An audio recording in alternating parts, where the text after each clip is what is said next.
I completed my senior education at Aldridge State High School in Maryborough.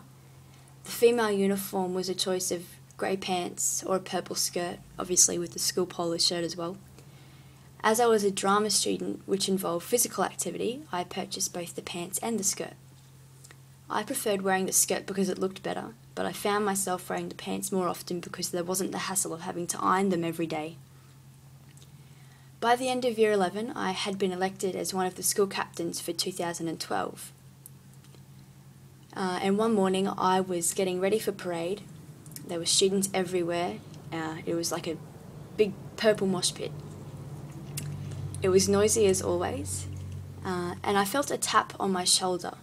When I turned to see, it was the deputy principal. He pulled me aside and told me that he had noticed that I wore school pants often.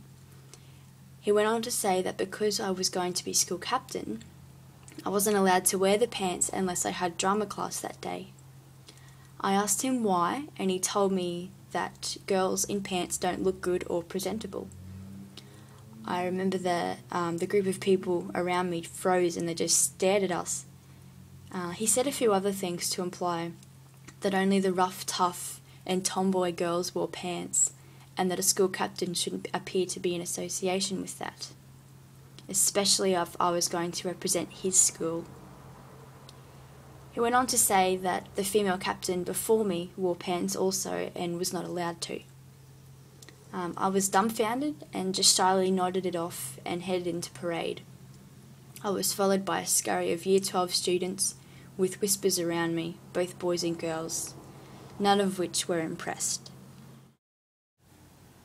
In the words of Hickey and Maxwell, being female doesn't necessarily mean that you are feminine. People sometimes call me a tomboy because of the clothes I wear, but at the same time I like to get dressed up.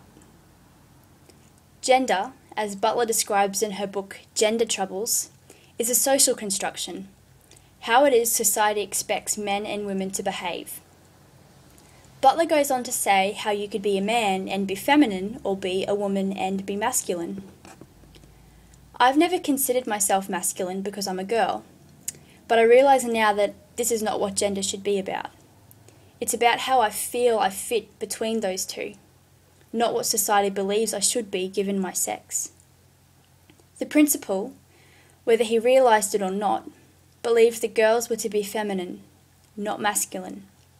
And this was represented by what we wear, how I, as a young woman, should look.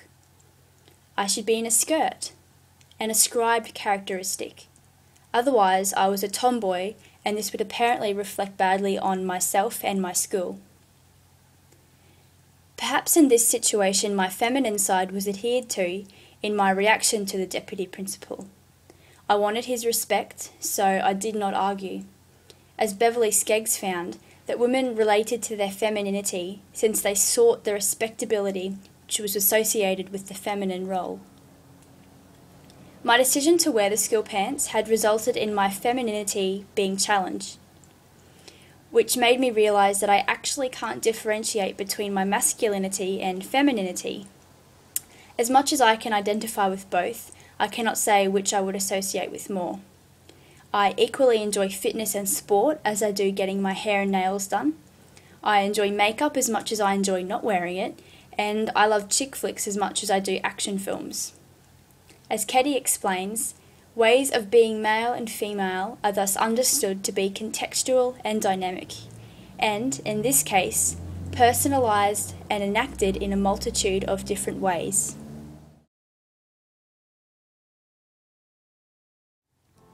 So, who am I now? I do have a better understanding of who I am today. I can best recognise my sense of self with reference to the three axes of identity: race, class, and gender, as explored in this autoethnography. I never considered myself a raced individual because most of the people I associate with are white. To me, race was always the other people, with different skin and different cultures.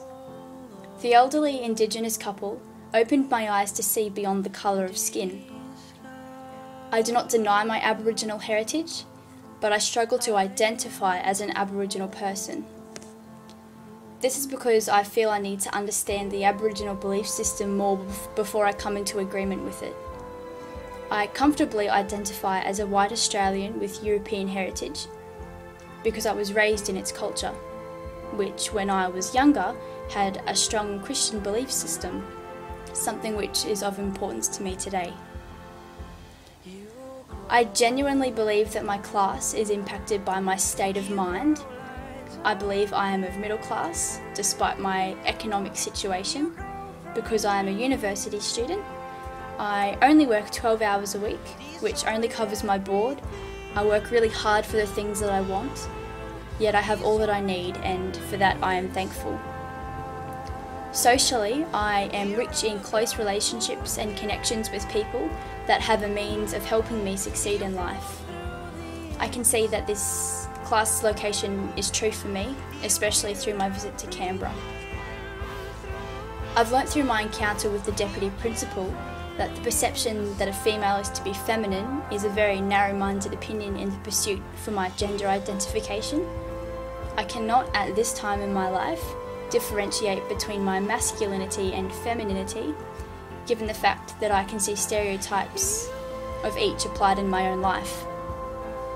This may change in the future, but at this time I am a female with definite masculine and feminine qualities. I am happy with my current location of identity. I don't have regrets. I am open to change, and I know change will come according to my experiences. I am still contemplating my race identity, and in this aspect I feel the least settled. But I believe this is a good thing because it causes me to question who I am and what I believe. So where does my current identity position me as a future educator? By understanding more about my identity, I can recognise that all students will be unique, formed from various experiences and influences. This will allow me to communicate with them in a way that is sensitive to their understanding of the world around them. I can also bring optimism into the classroom.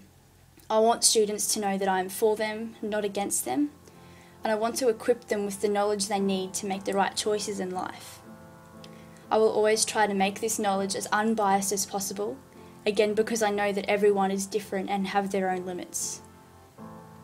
Perhaps the most important thing that I've learnt from my experiences is to ask myself how an experience reflects who I am, who I want to be, or how I might want to change. I will use this as a motivational tool in my classroom.